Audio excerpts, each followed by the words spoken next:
No, hölgyek, urak. Sajnos bealudtam, úgyhogy nem volt lehetőségem megnézni. De itt az ideje pótolni. Úgyhogy megnézzük. Megsasoljuk a Road to Launch. A Road to Launch.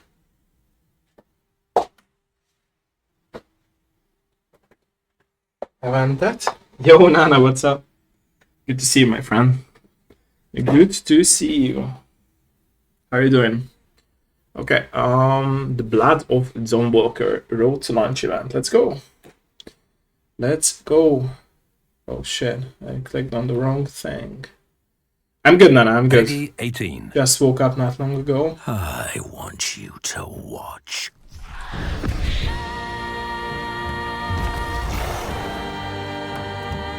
Every story begins somewhere. It's a world that stays with you. Oh, you're playing Uncharted 4? Nice, nice, nice. I will play with you someday if you're down.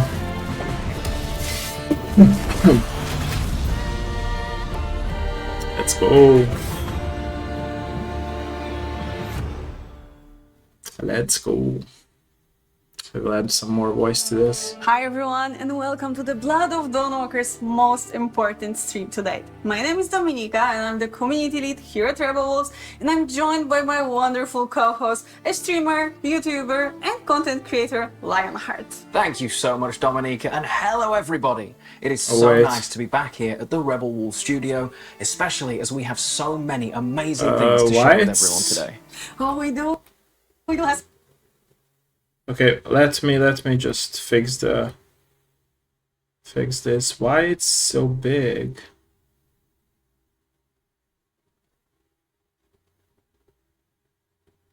What? Let me fix the window here.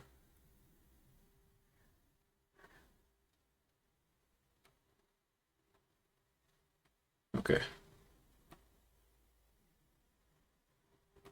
So many, it's finally time to share more light on the release of the game, and yeah, I cannot wait to see everyone's reactions. Speaking of everyone, of course, that means you at home. We want to start with a huge thank you for joining us while we're streaming today, and for those of you that are co-streaming to your own communities. We really appreciate it. But before we get into what's coming today, there is a chance that it might be some people's first time at a Blood of Dawnwalker stream. So, Dominika, can you tell us what the Blood of Dawnwalker is all about? Yes, of course, the Blood of Dawnwalker is the first chapter of a brand new RPG saga created by us here at Rebel Wolves. It's a dark fantasy, narrative-driven, epic adventure set in medieval Europe with a supernatural twist. So you can expect some meaningful stories, a rich open world, tough choices to make, strong characters, and of course vampires and other creatures of the night lurking in the vampires. Well, let's go. Lurking, those creatures of the night. But how about we give you that quick overview of what's happening on today's stream? We're going to start off with some brand new gameplay footage, right? That's right. A first look at some brand new footage focusing on the many cool features waiting for you in the open world of the Blood of Dawnwalker. Everything recorded in engine, on PC, on the latest build, and we're really excited to show you how far the game has come as we're getting ready for the launch. Well, speaking of getting ready for the launch, there is a big thing that you're going to need, and we are going to share with you the next content. It is a story trailer for the Blood of Dawnwalker, and it does include one very vital piece of information, right? Yes, the one thing that I know everyone here is waiting for, the release date. I just need to keep my lips sealed for a few more minutes, and then it's finally all out in the open. We won't be keeping you in uncertainty until the end of the stream. No, we won't tease you forever, but you may think that's already a lot. We have even more coming your way. We're going to be talking about the tech requirements for playing and having some of the Rebel Wolves devs dive deeper into the open world of the game too. Na nézzük. But I mean, it wouldn't be Addig kialakítom magam. Until the video will roll, I will mute myself, so there won't be an echo. Some surprises, maybe some behind the scenes action as well. Yes, that video is really cool. You definitely want to stick around to the end, but I'm not going to spoil a single bit of it. We're also going to be taking a look inside the box of the Blood of Dawnwalker, including the collector's edition of the game as well. That's a lot of exciting stuff we have been so looking forward to sharing with you. So let's not prolong the intro anymore. Let's jump straight into our newest gameplay video. Let's go! Peggy 18. Hi, my name is Ariana Siarkiewicz and I'm one of the writers at Rebel Wolves. Over the past few months we've shared quite a lot about the game's story. Today, we'll give you a glimpse of the activities our human by day, vampire by night protagonist Cohen can take on while exploring the open world. We start at night in our vampiric form, heading toward a vantage point to get a better sense of our surroundings. Reaching a vantage point reveals nearby opportunities and helps us plan our next steps.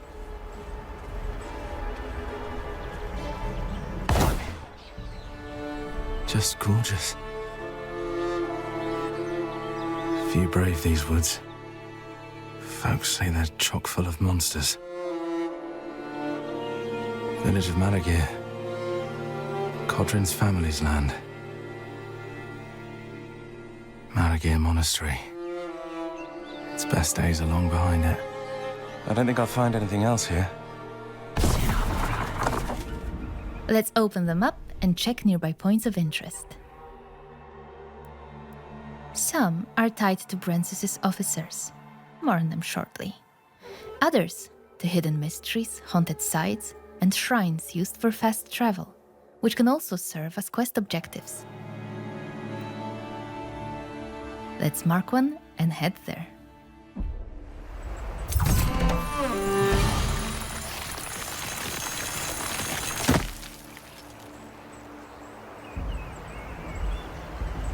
Early in the game, we can unlock a perk that allows us to transform into a wolf and move faster at night. It's quicker and more agile, though it comes with some limitations. There's also a daytime equivalent, but more on that later. What was that? Is someone in trouble? It looks like we've come across a group in need of help. Whether we intervene is up to us. Yes, it is, it is. The game will be released on September the 3rd. 3rd of September, yes. We began This is a video. from above. This is was live yesterday, but it's a video now, yeah. I just couldn't watch it yesterday because I was sleeping. We have incorporated community feedback, and now there is no need to open the skill wheel to select a previously assigned ability. Instead, we can use quick selection. Yeah, September 3rd. Dawnfall. Seems like Dragon Age. Yeah, and more. I would say more. It seems more like Witcher games. Yeah. Bless you. Bless This you. game is going to be fire, man. For now, we need to I cannot recover. wait. As a vampire, we restore health by feeding. Human blood is most effective, but in this case, we rely on animals. It's less efficient, but it will do. Feeding increases our corruption level. It's shown next to the health bar at the bottom of the screen. The higher the corruption level, the more vampiric perks are unlocked for purchase. Oh, okay. Nearby points of interest are marked on the map and indicated on the compass at the top of the screen. Let's head to the shrine. Here's the shrine. Damaged, so we can't use it yet. Desecrated. Looks like the shrine's missing its heart. But maybe I could restore it.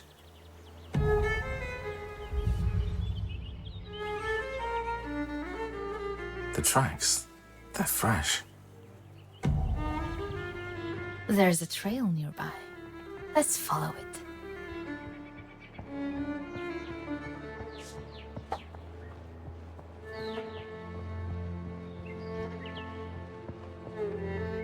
A group of Brensis's soldiers has set up camp. Let's clear them out.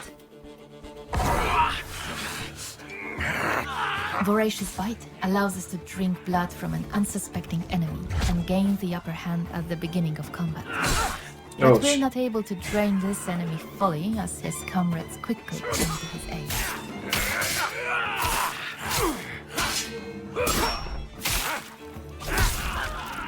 So you can either choose to kill or just drink the blood.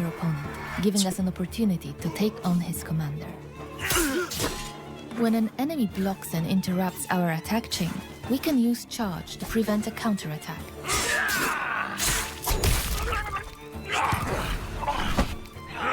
Voracious Bite can also be used during combat as an active perk, allowing us to regenerate some health. Hope word of this reaches your master. With the camp destroyed, our infamy increases. More about this in a moment. Let's collect our loot. We found the shrine's missing heart, along with a manual that unlocks a new perk, Precision. Let's open our inventory and head to the Recipes tab. As I mentioned, the manual unlocks a new perk called Precision. Once we read it, it becomes available in the Character tab. Let's go there. The exclamation mark indicates that a new perk is available, but we can't purchase it yet. Perks can only be acquired at a shrine by spending experience points, which are earned by completing objectives. And since we've just finished one, we should be good to go. We've also found the shrine's missing heart, so we can now fix it. Let's head back.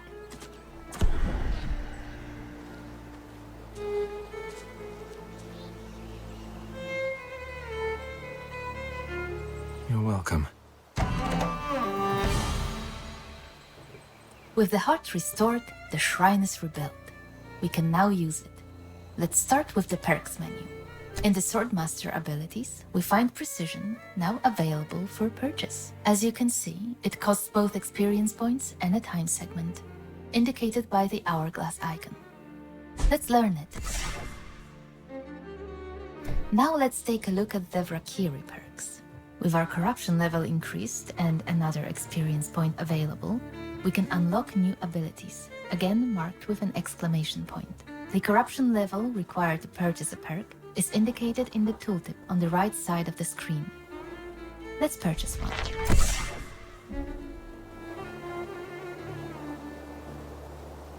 Time passes as we acquire new perks. The night comes to an end, the sun rises, and a new day begins. Along with a new edict.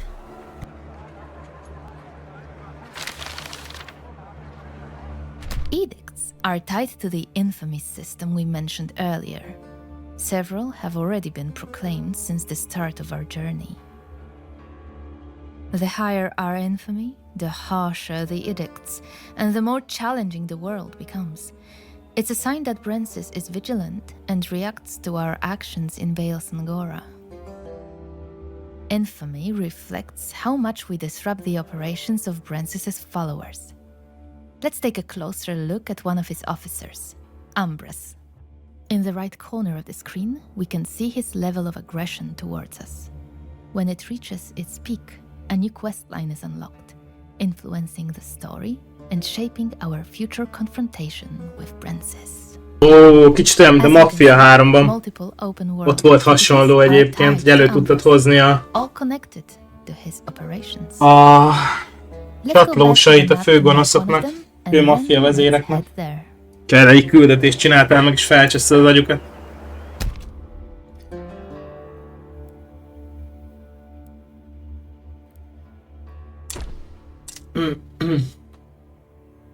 Mafia games had the same or similar system where you had to like piss off the gangsters in order to be able to fight with them, to have a mission against them. We've arrived near one of Ambrose's warehouses, storing blood supplies. Killed. Go back where you came from.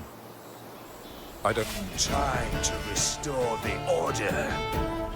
Charge is an ability shared between human and vampire forms. This enemy was weak enough to stun them with it.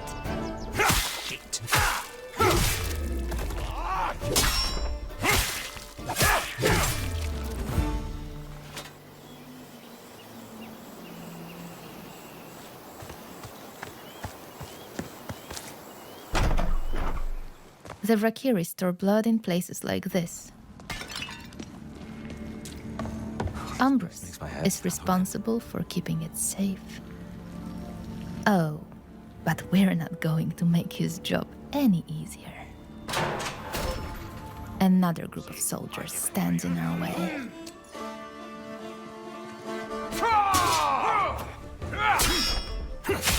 We open with Broad Swing to weaken as many opponents as possible, then follow up with Burning Blood, which briefly staggers the enemy and applies a damage over time effect. What do we have here? The prisoner's fate is grim. Their blood is drained, then stored in places like this, where it awaits distribution to Brensis and his officers.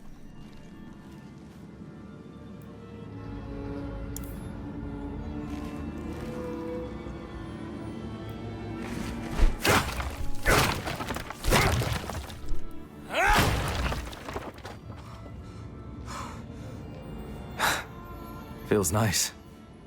Hitting them where it hurts.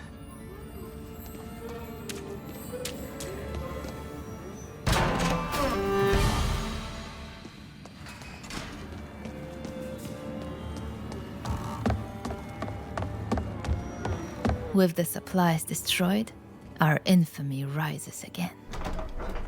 We've disrupted Umbrus's operations enough for now. Let's move on to another point of interest, a haunted site. Earlier we showed you how we can move faster at night by transforming into a wolf. To increase our speed during the day, we can unlock a hex called Mercurial Fervor. Haunted sites are only accessible during the day, as they require blood magic, unavailable in vampiric form. Defeating them strengthens our magical abilities, but also puts our combat skills to the test.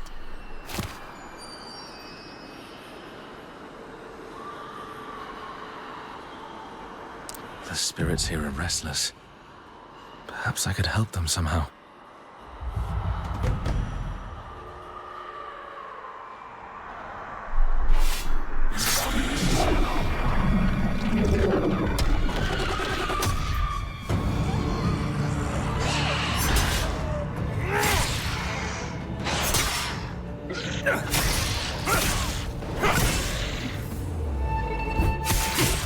All of the enemies are nicely grouped together.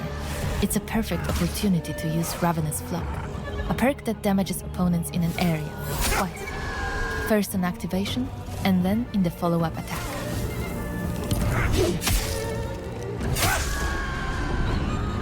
Rest now.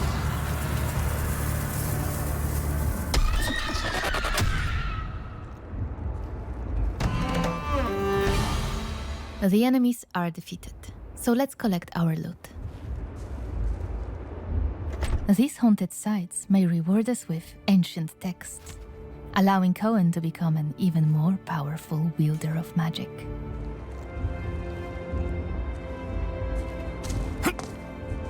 And that's just a brief look at open world activities. Many more await, often tying back to the main objective and opening up new storylines along the way.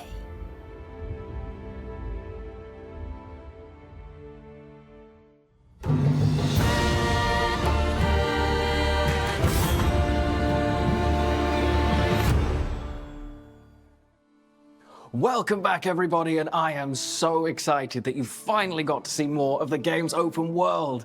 All those little flavors that you've just got to see, whether that's the shrines that you now know about or the vistas that open up areas on the map, it is so cool. And that Brensis' clique also, the quests that they have out in the world are going to impact things. Yes, yes. Everything you do in the open world influences the story, your story. So you can work your way into breaking up Brensis' network of allies if you want. It comes with some risks, but also, might offer some interesting rewards. So you'll need to decide how to approach that. Well, I love it when my decisions actually make an impact in a game. I mean, to ruffle their feathers or to not ruffle their feathers. That is the question. And yes, I probably could be more English, thank you for checking. But one thing I did see in there, more important than my Shakespearean skills, Cohen can turn into a wolf. How cool's that? I know, right? It is our nod to the original Dracula novel and to our team, of course, our wolf pack.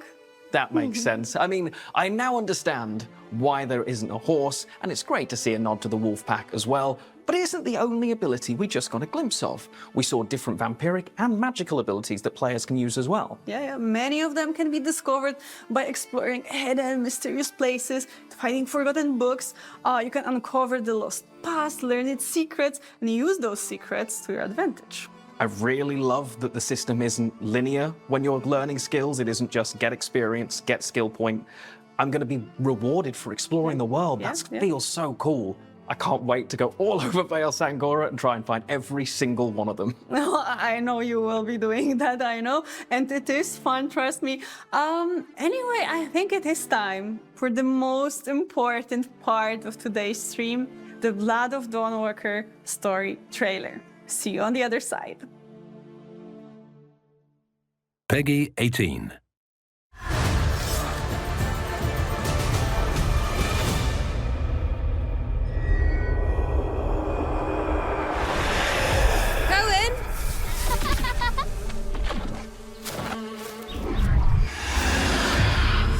I want you to watch. What did you do to me?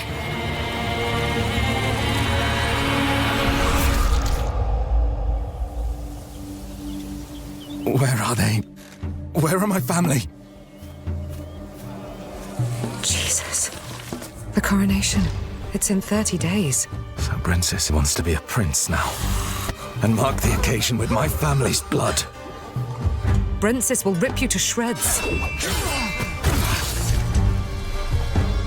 There might be another way. If you are to stand a chance, you need to prepare. You need to take risks. Find allies. I have no love for Princess's regime. He is a vile monster. Some have already taken up arms, haven't they? Of Reakció joining the rebellion? Are you serious? What on earth are you? It's as if the Reakció in you is dormant during the day and awakens with nightfall. You're not the only one wanting to see Brentsis turn to ash. We're in for a rough time.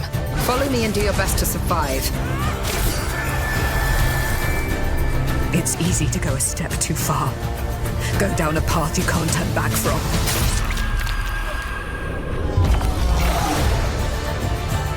I think it's high time you tell me what the hell is going on. In the end, it's every man for himself. As I see it, we're both far beyond redemption. Doesn't mean we should kill people on a whim. I'm just trying to save my family. Good.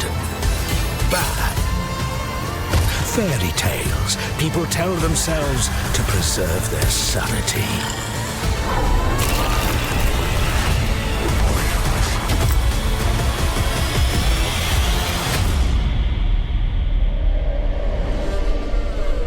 This is going to be a crazy good game. Oh my We're god. back and we've got the release date. We have the release date September 3rd. Mark your calendars. It's only 4 months away. 4 months is not a long time. It's going to be here before we know it. It's just 4 months? That's That crazy. was absolutely packed. I can already imagine everybody screenshotting, going over and analyzing it on Discord and Reddit. I can't wait to read through those later. There is a lot to unpack there, that's true. And our devs will actually dive a bit deeper into it in a moment as well. Fair enough. Well, I won't steal their thunder. Remember, that release date is September 3rd, 2026. Don't forget it, write it down. But we have some more information that you might need that you've been waiting for, and that is the technical requirements. Let's do that. Let's put up that nice infographic made by Mateusz, our amazing graphic designer, and show it to everyone. Okay, so you can see the minimum requirements. That's everything you need to run the Blood of Dawnwalker on your PC. The recommended requirements that we feel will provide you with a great experience, and of course, Ultra for the highest settings. Of course, and we still have so many other important things to share with you as well, including the contents of the different game editions. But before we do that, I know you want to hear more from those Rebel Wolves devs. So we're going to see where they're exploring today. Yes, let's give the floor to Daria Berizavada, our lead gameplay animator, and Piotr Kucharski, our writer, who will tell you more about what you, as a player, can expect to see and do in the open world of Sangora. Ah, but it's not just them, right? There's also Dorota Rutkowska, our producer, and Maciej Wiśniewski, senior level designer, who will give you a bit more insight into how that open world came to life. Okay, guys, take it away.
Every story begins somewhere. And this time, we wanted to take you on a journey to one of the places that inspired us while creating the world of the Dawnwalker, the majestic Polish mountains. There is something about this place, its scale and freedom, that makes me think that this is the best spot to talk about our open world. Yeah, totally. And you can feel very similar feeling while walking through Sangora, because you can feel the grandeur of the mountains, right? Of course, and when creating the world, we wanted to make it as familiar as possible, but also distinct. So, the players could really admire it. There's the beauty, and underneath the beauty, there is life, there are mysteries, and of course, there are hidden threats. So, day and night, just like playing as a vampire or a human, they both offer engaging experiences, but ones that will differ. So we will meet different creatures, different challenges, and of course there will be different opportunities waiting for you. Yeah, but there's something to be found pretty much everywhere, right? You bet. And what I, as a writer, really love about our open world is that it is equally supported both by lore and gameplay. So there is an explanation behind everything that you will see. For example, there are those little shrines next to the road, and of course there is a narrative explanation behind them. They were erected to resemble Brancis, to strengthen the perception of him as the Lord of the Valley. Yeah, those shrines and some new frescoes and some of those coins that he minted with the coat of his arms. That was brilliant. He did think of everything. And it's interesting with vampires, or Valkyrie as people call them in our game. Because they don't care about money, do they? No, the only thing that is important to them is the blood taxation. Exactly.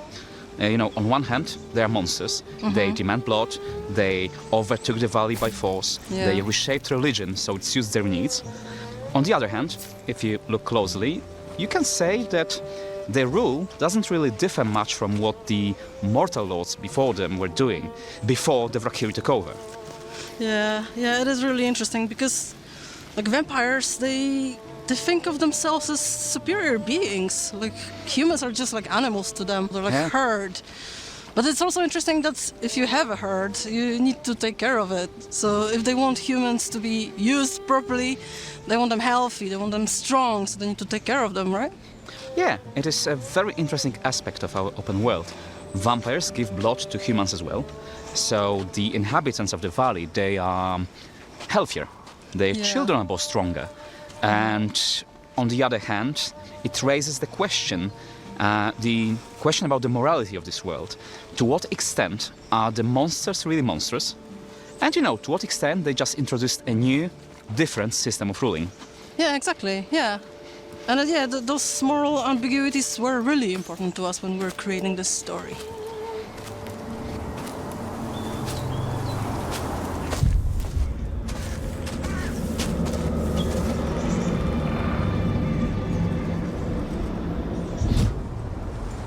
All these moral ambiguities we talked about, they tie into the characteristics of all the vampires we meet in the game, right? And they do have some really cool animations, don't they? Yeah, of course they do. I absolutely loved working on those animations. Right.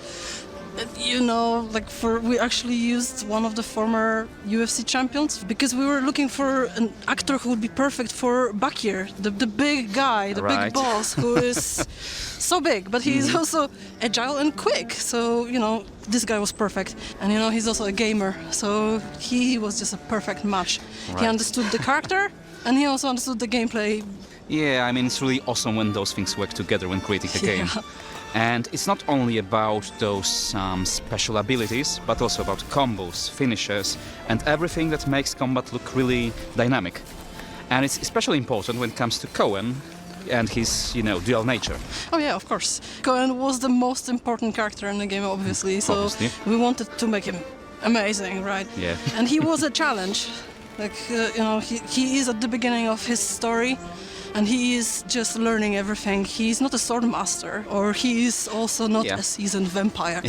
So we did want to show a little bit of uncertainty in his moves and things like this. Then you start discovering some really cool moves, some combos, and you can start using the claws. You can bite people. How awesome is that? Yeah, I mean, it's all what the gaming is about, right? And it's also about creating a world that is both unique and characteristic, but also feel like it could exist just beside you.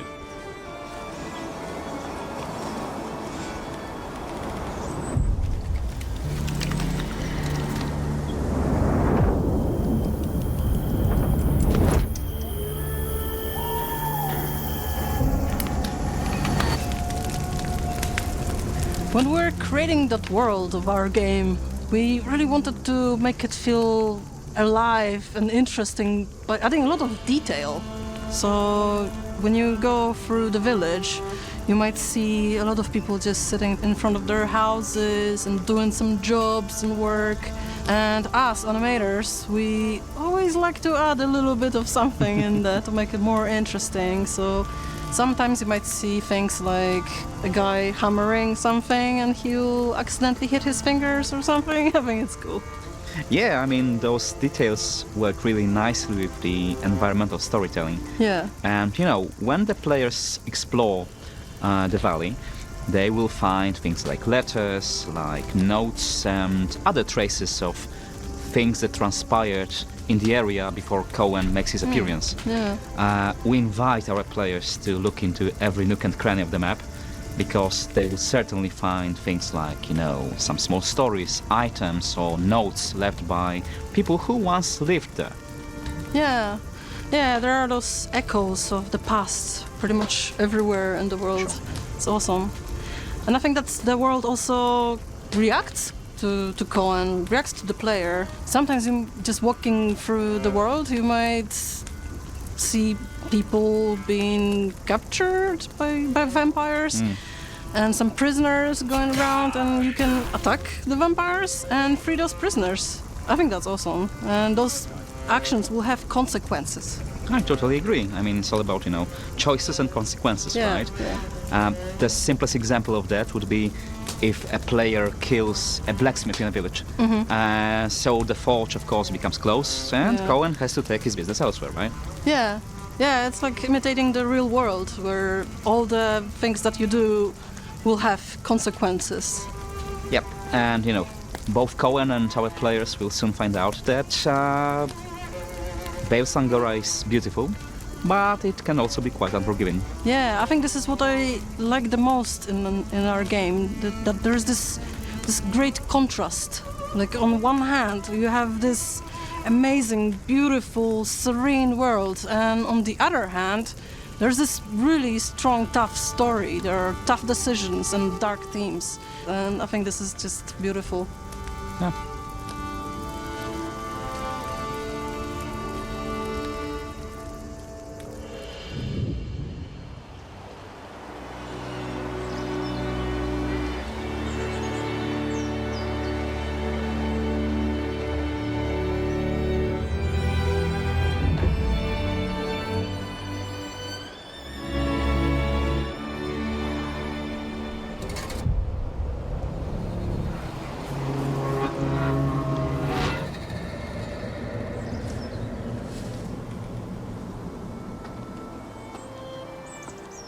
When creating a game such as The Blood of Dawnwalker, it's important to make sure that the open world never feels empty.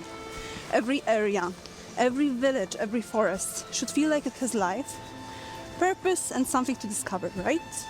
The world should feel rich and believable, full of people, animals, monsters, and secrets, but never overwhelming. I specifically remember the first time I went up to the mountains in our game, and I saw the Uriashi village. It really felt like a completely different place than Vale Sangora. So close and yet so far away. So familiar, but also so different. And then it started snowing. And that's another element of creating the real world. The weather, like rain, fog, or as you mentioned, snow. Yeah. Even though the time of day doesn't move until you make some certain actions, there is still an active weather system. And the sounds. The waterfall hitting rocks, singing birds, rustle of the forest. It all matters for how you experience the world and for it not to feel like it's standing still. Speaking of time. It's been a hot topic since day one, right? It has. So it's important to highlight that it's not a real time. It's not a timer or ticking clock. It's not meant to frustrate or rush you. In our game, you can still freely explore the world, fight, analyze your build, and talk with random villagers. And time doesn't move. Like already said, in order to move time in a game, you have to reach a certain point of the quest or choose a certain dialogue option. You will always have an indicator of what actions are gonna actually move time and by how much. It's like a resource you can either pay attention to, strategically picking up quests and control the time, or just go with the flow of the game and let the time pass by. Exactly. It's a resource, a framing device for the narrative and gameplay elements. You already know that Cohen's family has been kidnapped by Brances, and Cohen will have only 30 days to save them. But after that, the game won't end. Just the circumstances will change. And that's where the world itself comes into play.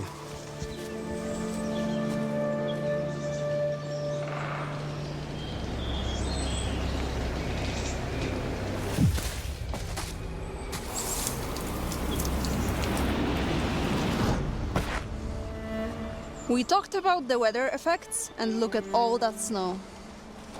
But let's not get distracted and talk about the narrative. Of course, many quests and events aren't just mechanical tasks. They all tell the story. We design the world, so exploration, interactions, and activities all add to the narrative. Yes, and as players explore, they don't just get to see the world, right? They get to live its stories. And that's when we can finally talk about our newest trailer.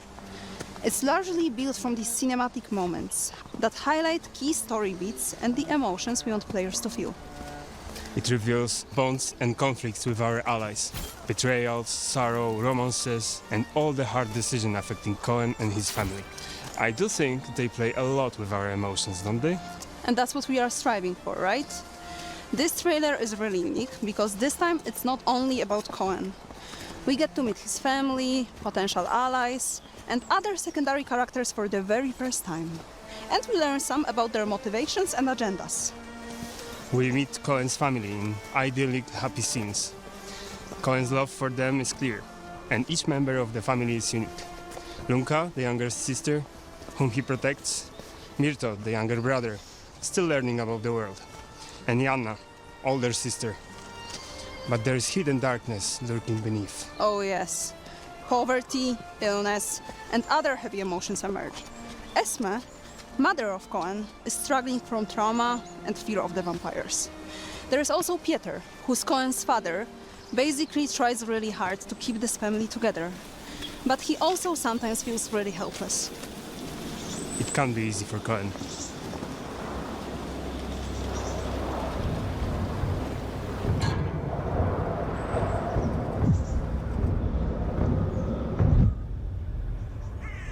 Cohen's world is not only shaped by his family, but also by the people around him. Workers, miners, and neighbors, they all create a community that is the backbone of life in Vale Sangora. Exactly. For example, there's Anka, who may be more than just a village healer. She is mysterious and resourceful, and comes with knowledge of herbs and magic that, eventually, Cohen comes to rely on. But she also hides her secrets. And there is Marat, rebellion leader. He has strong moral compass, and he truly believes that the princess's rule must end. But he's not certain if alternatives will be better. At some point of the trailer, you can also see Lakra, who has her own mission and personal goal, which takes precedence over anything else in her life. And that often puts her at odds with others. There are a lot of amazing characters waiting for Cohen along his journey. Agreed. Each of these characters has their own motivations, story, and impact on Cohen's journey. They are not just side characters or companions. They shape the world around Cohen and make it feel alive, reactive, and deeply connected. Their fate, and also Cohen's fate, and how he will shape as a person, heavily depends on the players. Oh yes, I cannot wait for the players to experience all the difficult choices for themselves. The bonds, the conflicts. Every encounter and every decision matters. And it's a world that stays with you. Yeah, a story of family, loyalty, rebellion, and the cost of the choices we make.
And where do we begin? Megható volt, amikor összetalálkozott a 4 fejlesztőkön.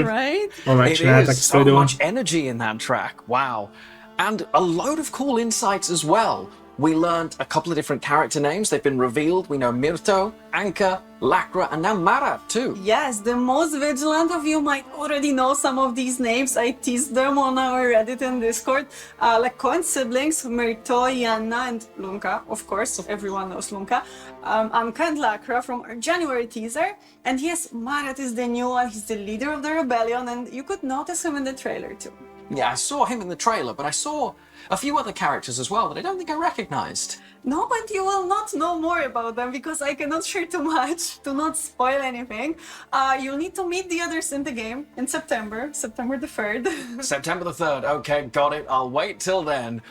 But if I'm not mistaken, the pre-order should be launched any time now. I think we might be already live. Well, what a perfect time for us to look at the different editions of the game. Different editions it is. Let's There's go. 2 of them, the Standard Edition and the Eclipse Edition, which comes with a digital world compendium, a digital comic book, and a digital soundtrack. And we also have the physical editions as well. Yes, the first print of the standard edition, we're calling it the Day 1 edition, will additionally include the steelbook and a map of Ves Sangora. It will be available at retail worldwide, both for pre-orders and for the release while supplies Steelbook last. looks very good, man. Make sure to check the product description on your retailer's store page to confirm the included items, as their availability may vary by region. Really exciting to get more than just a disc in a physical edition. I do love a game map. But next up, we have that collector's edition. Collector's edition it is. It deserves its own introduction. Peggy 18. Oh shit, it has a trailer! Fuck! Okay, let me pause it. Collector's edition has a trailer, that's crazy. That is crazy, actually. Okay, let me see.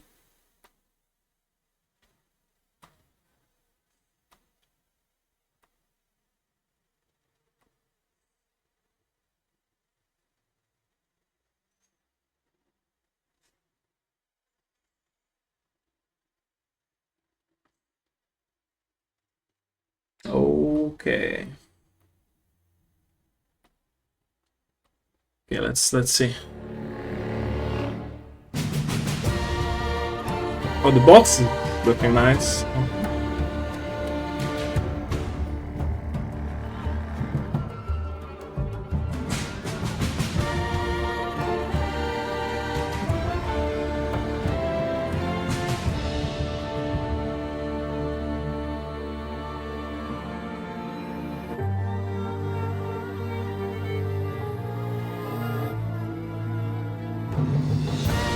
Nice. I mean, I'm not a fan of figurines. I'm more of a like statue guy, but let's break down what we just saw there. Okay, so in addition to the standard Day 1 contents, so the steelbook, the map of Ves Sangora, and the game, of course, you will also get a code to redeem the digital Eclipse edition, which comes with the digital soundtrack, digital comic book, and digital World Compendium, as well as a physical edition of the World Compendium and our special coin figurine.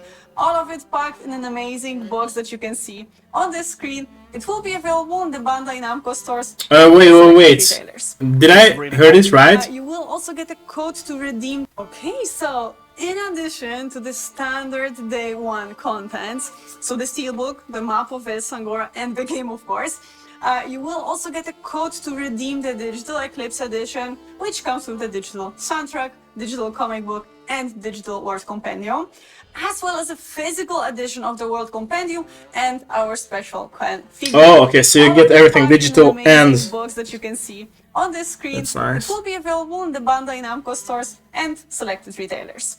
It's really cool. Everything from the other editions. Also, there is no soundtrack, physical soundtrack, and no. Okay. Yes. I need it just for that statue. Let's be honest. I know, right? Shout out to all of the talented people working on all of the editions, to be honest. And one more thing, as a small thank you to those of you who decide to show their support by pre-ordering the game, you will receive a code for an early unlock of this Sangoran Wafers armor set for coin. But worry not, if you don't pre-order, you will still be able to find this armor set later in the game. Oh, I'm glad you can still find it later in the game as well. That's really cool. We still have that behind-the-scenes video waiting for you all, so do stick around to the end to check that. But that is it from us in the studio today. Don't forget, you can still hear more about the Blood of Dawnwalker on all of our official social media channels. Yes, follow us if you'd like to stay up to date with the Blood of Dawnwalker. And remember, you can pre-order the game already on Steam, PlayStation Store, and Xbox Store. It's coming out on September 3rd. It is indeed. Thank you for joining us, everyone. Stay safe, and we will see you soon. Bye.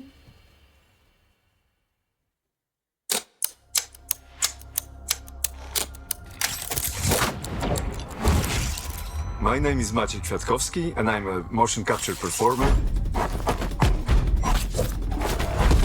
stuntman, and action designer. In the Blood of Dawnwalker, I was responsible for creating fight choreography and performance. I've been doing this for more than 20 years now, but this project was different. So first we need to understand the system, and then we create fitting choreography, and then we take care of the visual aspects. The main task and the biggest challenge is to find this balance between those two.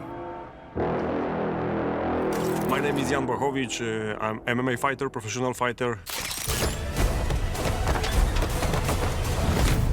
Former UFC champion. In The Blood of Dawnwalker, I play Bakir, vampire boss.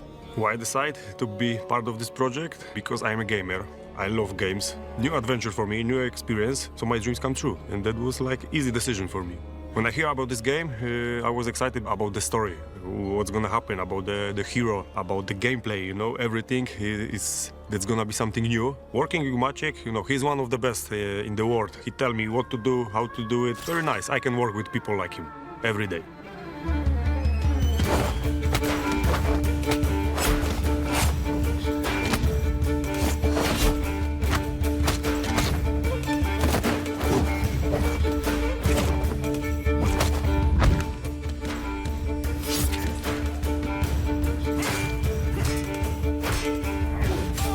Our approach to human fighting style was more grounded, I would say. Basically, as a human would use the sword.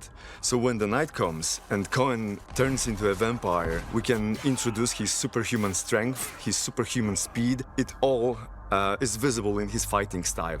Bakir fighting style is... I like it because I'm similar to him, you know. My style is very simple, but very good in fight. My first reaction when I see him that he's big, strong, but he's not so handsome like me. That was my first reaction. But I said, okay. Not so handsome like me, the ego man. Love it. Very closely with the dev team. It's a constant back and forth between love it. choreography and then the performance, because they're, you know, one thing influences another. Vampire combat is more over the top. Not so handsome. Love it, I love it.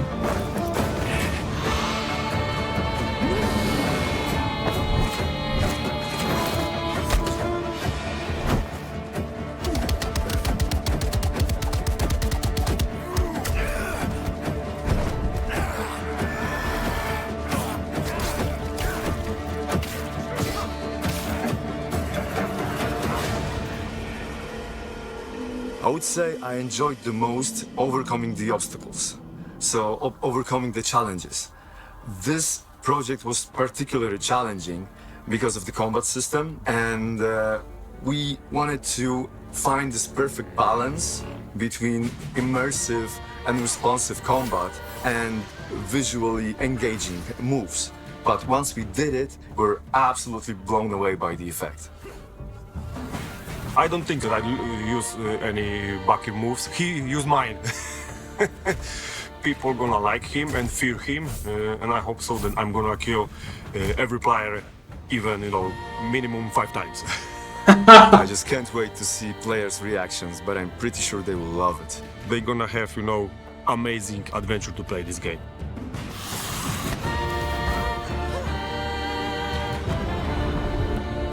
See you in the game, fear Bakir, because that's me. Love it, love it, love it. Love it. Let's go.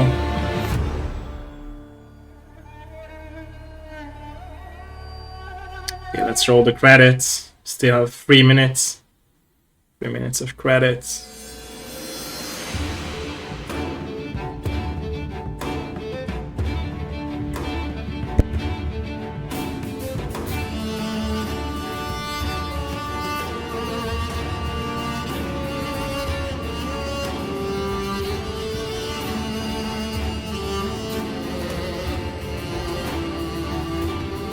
It's always good to see how much talented people worked on these trailers and on these games. Like we have to realize that we have to appreciate these trailers and launch events too. Like there is so much work put into the game.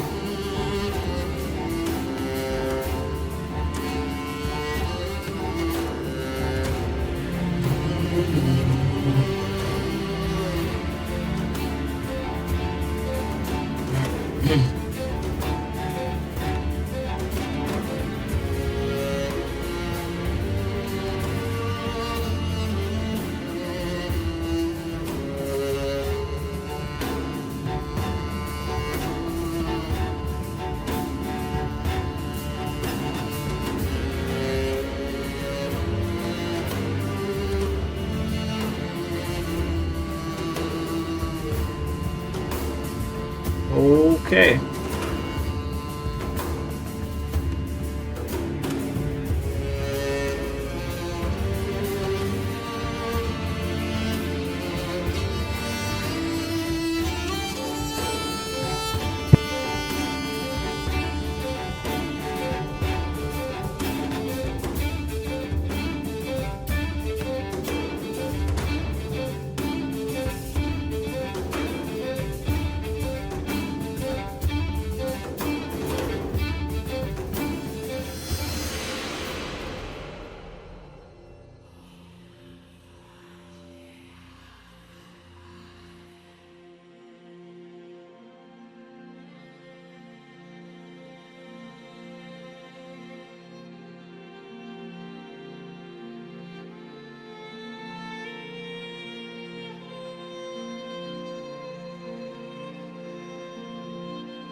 Okay, there is also a trailer that I would like to watch. Oh shit. It's an IGN.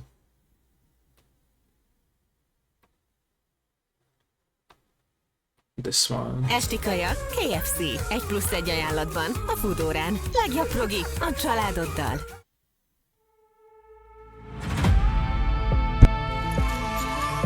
A goddess in chains.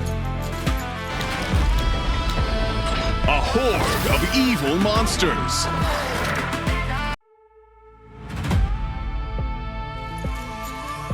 A goddess in chains. A horde of evil monsters. 3 brave heroes. And a giant coon. The heroes armed with bows. With swords. With a chair? Yes, a chair! Armed with all kinds of classic weapons. And all kinds of ridiculous ones. Cute pets. Fierce pets. Pets that can really fight. Together they battle the bad guys. And release the giant coon into the sky.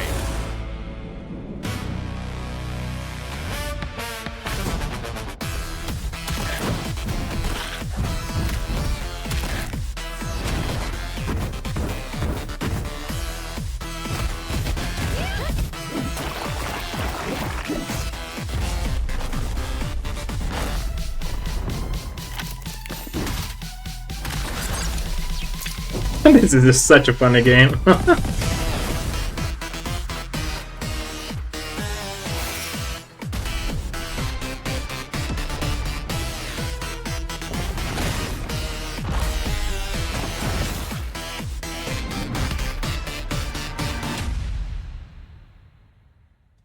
This is crazy. Okay, thanks for watching everyone. I will take a break.